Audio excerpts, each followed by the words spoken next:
December 15th, 1995. A courtroom in Luxembourg. No stadium roar. No flashing cameras. Just a judge, a player, and a system that had ruled football for decades.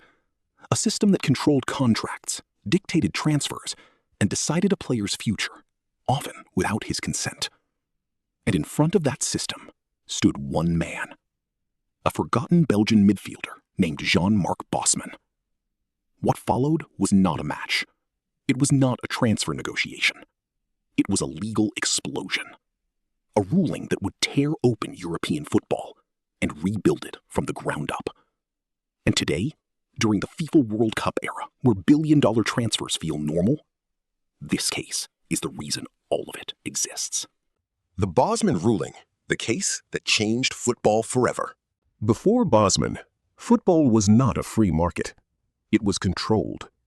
A player did not fully belong to himself.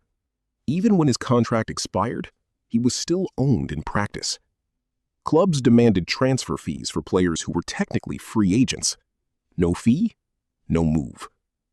Even if a player had no future at the club, even if he was not wanted, even if he was unemployed in football terms, he could not leave.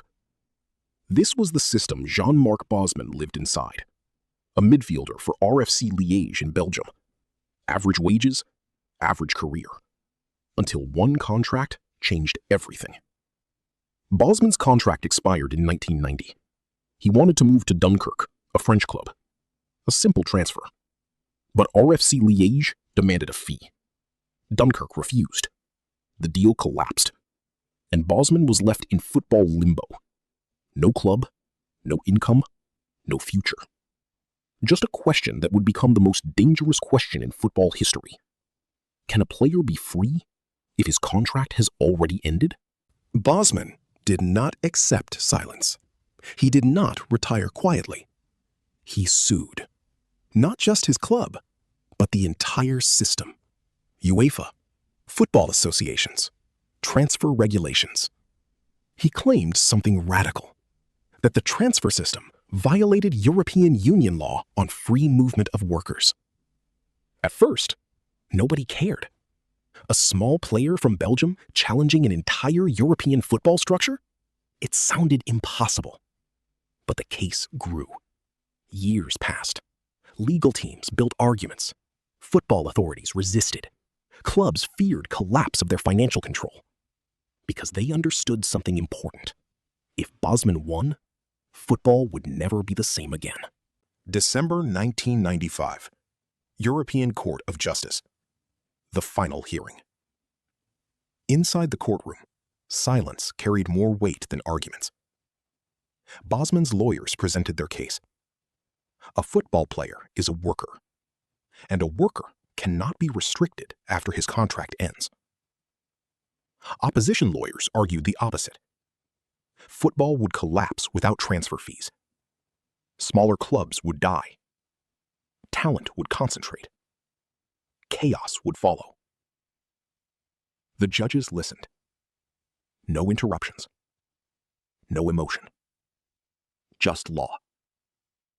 Then came the decision. The verdict changed everything. The court ruled: 1. Players out of contract must be free to move without a transfer fee. 2. EU players can move freely between clubs within the European Union. In one decision, the entire football economy cracked open. Clubs lost ownership power over out-of-contract players.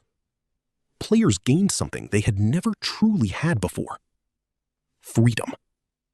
The ruling became known as the Bosman Ruling. But its impact went far beyond Bosman himself. He would never become a superstar. He would never earn millions. In fact, he struggled financially after the case. But he changed football forever. After Bosman, transfer fees exploded. Player wages skyrocketed. Superstars gained power over clubs.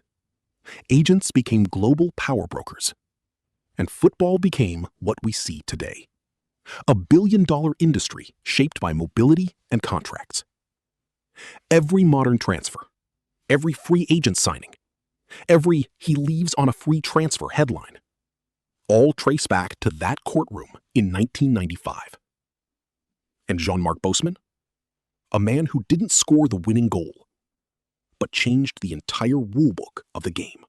In football history, there are players who win trophies, and there are players who change the game itself. Bosman did neither on the pitch, but in a courtroom, he rewrote football.